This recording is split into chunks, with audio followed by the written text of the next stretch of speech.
Oke, ini adalah Mazda 2 tahun 2015. Jadi trimnya ini yang di bawah GT. Dan seperti biasa kali ini gua akan ceritain suka duka gua pakai mobil ini. Dan gua akan mulai dari sukanya dulu. Oke, pertama menurut gua mobil ini bentuknya keren. Gua jarang suka sama hatchback, tapi menurut gua Mazda 2 ini salah satu hatchback yang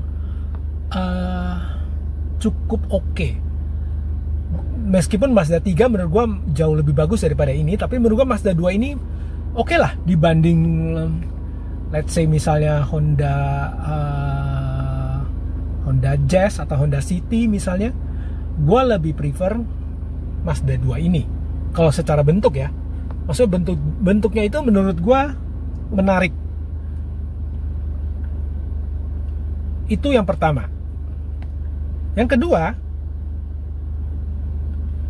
tampilan interiornya menurut gua juga cukup bagus. Maksud gua tuh ya tahun 2015. Lalu Mazda 2 ini kan berarti kan trim yang paling rendah. Bukan trim, maksudnya tuh level yang paling rendah lah dibanding Mazda 3, dibanding Mazda 6, dibanding CX-5 misalnya. Ini adalah salah satu entry levelnya Mazda. Tapi menurut gua dalamnya ini masih cukup oke.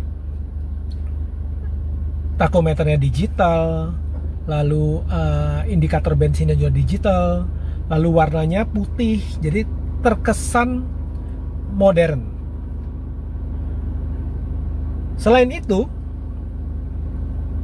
Mazda 2 ini juga punya yang namanya indikator untuk servis. Jadi kalau seandainya kita sudah waktunya servis, indikator itu akan menyala. Sebenarnya nggak terlalu penting juga, cuma kalau seandainya kita itu sering pergi, lalu kadang-kadang kita lupa ya kapan kita terakhir ganti oli, kapan kita terakhir servis. Ini adalah reminder buat kita untuk servis, dan menurut gua itu oke lah, bagus menurut gua. Jadi reminder kita untuk tetap servis mobil ini. Itu yang gue suka. Berikutnya yang gue suka, mobil ini meskipun tahun 2015 gak beda jauh sama Accord yang gue pakai sebenarnya, tapi koneksi untuk USB itu ada 2, sedangkan Accord gue cuma ada 1. Ini koneksi ada 2. Itu juga salah satu yang gue suka dari mobil ini. Jadi konektivitasnya itu enak. Kita bisa sambil ngecas, kita bisa sambil ngapa-ngapain lah dengan koneksi USB ini. Satu lagi yang gue suka dari mobil ini adalah AC mobil ini menurut gue feel-nya enak. Maksudnya kita pegang rasanya itu benar-benar enak, terkesan mahal. Lalu gak seperti Avanza yang kemarin gua bikin videonya. Kali ini Mazda 2 ini bahkan ada temperatur suhunya. Jadi kita akan gampang, kita mau setting, kita mau di suhu berapa untuk AC di kabin ini. Dan yang terakhir yang gue suka dari mobil ini nggak pakai yang namanya CVT. Jadi mobil ini semua Mazda begitulah, nggak ada yang pakai CVT, dan itu menurut gue hal yang bagus karena gue nggak suka sama yang namanya CVT. Jadi Mazda 2 ini dan semua Mazda yang lain gue suka sama Matic-nya. Itu adalah hal-hal yang gue suka dari mobil Mazda 2 ini.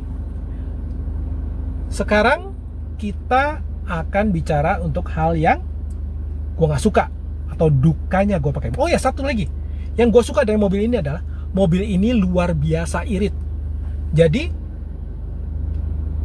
di dalam kota pakainya Pertamax, di dalam kota mobil ini merem 1:13 itu bisa gampang tercapai, bahkan bisa sambil nyodok-jodokan. Itu aja masih 1:13.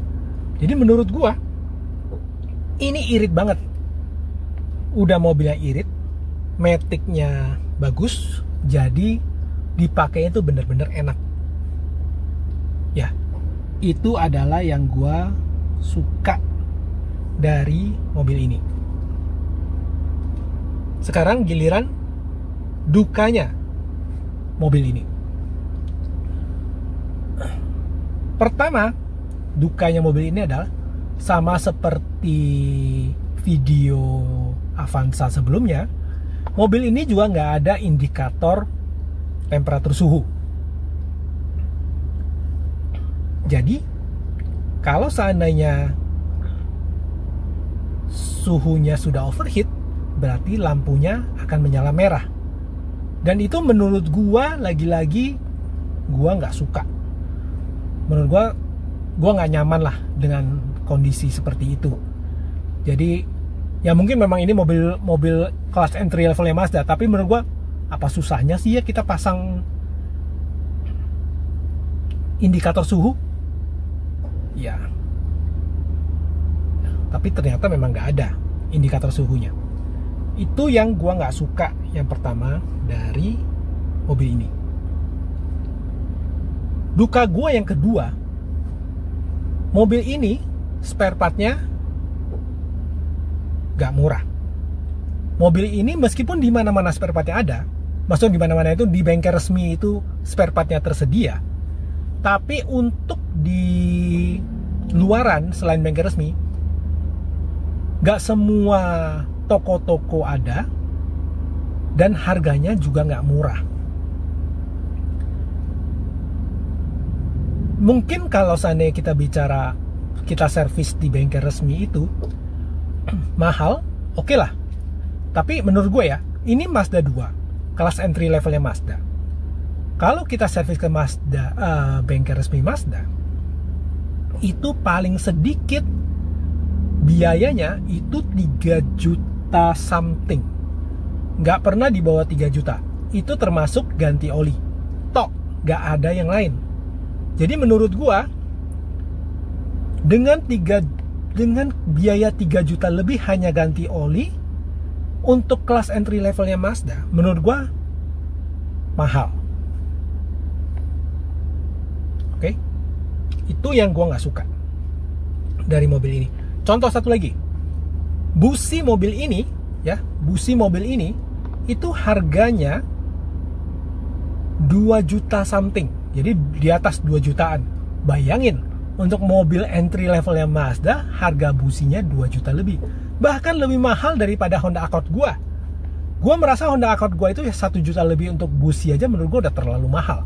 Tapi ini 2 juta lebih untuk busi tok.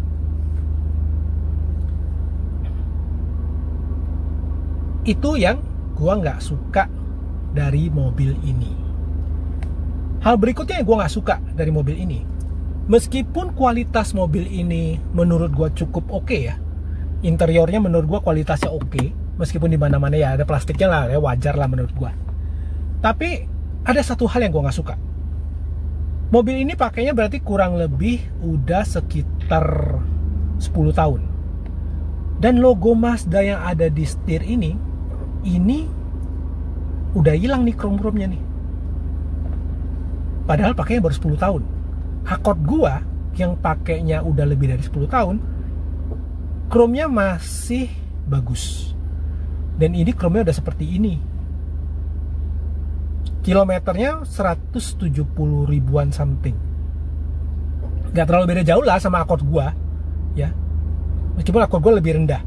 Tapi ini menurut gua, ini adalah salah satu yang bikin jelek menurut gua nggak pernah tuh ngelihat seperti ini. Ada yang kromnya sampai hilang, krom yang di setir. Dan itu menurut gua agak annoying ya. Gua nggak ngerti apakah ini nanti bisa dibetulin apa enggak. Tapi kalau nggak bisa dibetulin, bener-bener kelihatan banget jeleknya nih. Oke. Gua rasa sih itu aja yang gua nggak suka dari mobil ini. Ya, mobil ini sebenarnya menurut gua cukup oke, dipakai sehari-hari juga oke. Cuma memang ada beberapa hal yang seperti tadi gua bilang, ada beberapa hal yang gak srek lah sama gua. Oke, so far begitu aja. Kalau ada kekurangan gua yang gua lupa gua kasih tahu, tolong diinfoin lewat kolom komentar yang ada di bawah. Oke? See you guys. Ketemu lagi nanti di video berikutnya. Oke? Thank you. See you.